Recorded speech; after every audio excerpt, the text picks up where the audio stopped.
Hello. അപ്പോൾ അതിന് മുന്നേ ഞാനൊരു വീഡിയോ ഇട്ടിട്ടുണ്ടായിരുന്നു. അതിൻ്റെ ബാക്കിയായിട്ട് തന്നെ പറയാം.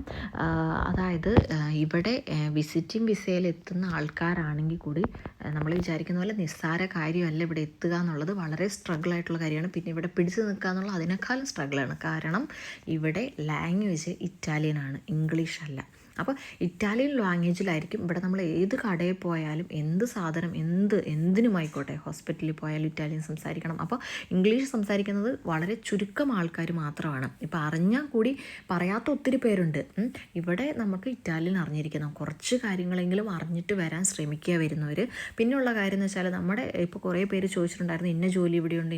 നമുക്കിവിടെ ജോലികൾ ഒത്തിരിയുണ്ട്, നമ്മുടെ വിദ്യാഭ്യാസത്തിനനുസരിച്ചുള്ള ജോലികൾ ഇവിടെയുണ്ട്. പക്ഷേ നമ്മൾ എത്രത്തോളം ഇമ്പ്രൂവ്മെൻറ്റ്, എത്രത്തോളം നമുക്ക് ലാംഗ്വേജ് അറിയാം, അതനുസരിച്ചിരിക്കും നമ്മുടെ ജോബിൻ്റെ കാര്യം. പിന്നത്തെ കാര്യം എന്ന് വെച്ചാൽ നമ്മൾ ഇൻഫോ ജോബ്സ്, ലിങ്ക്ഡൻ പോലുള്ള വെബ്സൈറ്റ് ത്രൂ വരുന്നവർക്ക് ഇംഗ്ലീഷിലായാലും കുഴപ്പമുണ്ടാവില്ല. കാരണം അവർ നമുക്ക് അപ്പോയിൻമെൻറ്റ് തന്നിട്ടാണല്ലോ നമ്മൾ ഇങ്ങോട്ട് വരിക.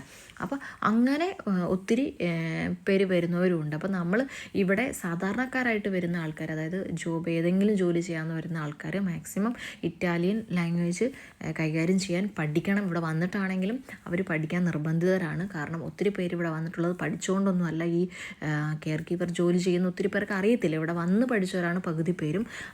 ആദ്യമൊക്കെ ബുദ്ധിമുട്ടുണ്ടാവും. പിന്നെ നമ്മൾ അവരുമായിട്ട് സംസാരിച്ച് ലാംഗ്വേജ് നമ്മൾ പഠിക്കും. പിന്നെ അതുകൂടാണ്ട് തന്നെ നമുക്ക് ഇവിടെ എത്തിക്കഴിയുമ്പോൾ കൂടുതലും ലേഡീസിനായിരിക്കും ഈ കെയർ ഗീവർ ജോബൊക്കെ ഒത്തിരി കിട്ടാനായിട്ട് ഭയങ്കര എളുപ്പമായിട്ടുള്ളത്. ഇപ്പോൾ ബാക്കി ഉള്ള ആൾക്കാരെ അപേക്ഷിച്ച്, ആണുങ്ങളെ അപേക്ഷിച്ച് അവർക്ക് ലാംഗ്വേജ് ഉണ്ടെങ്കിലായിരിക്കും അവർ ചെയ്യുന്ന ജോലികൾ ഏറ്റവും നന്നായിട്ട് അവർക്ക് കിട്ടുക.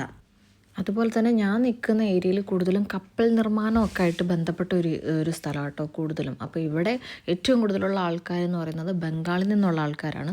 അവരാണ് കൂടുതലും ഇവിടെ വർക്ക് ചെയ്യുന്നത് കേട്ടോ. അവർക്ക് നല്ല ലാംഗ്വേജ് ഒക്കെ ആയി. കാരണം അവർ പണ്ട് മുതലേ ഇവിടെ വന്നിട്ടുണ്ട്. അവരൊത്തിരി കുടുംബമായിട്ട് താമസിക്കുന്ന ഒരു ഏരിയയിലാണ് ഞാനുള്ളത്. അപ്പോൾ ഇത്രയൊക്കെ എനിക്ക്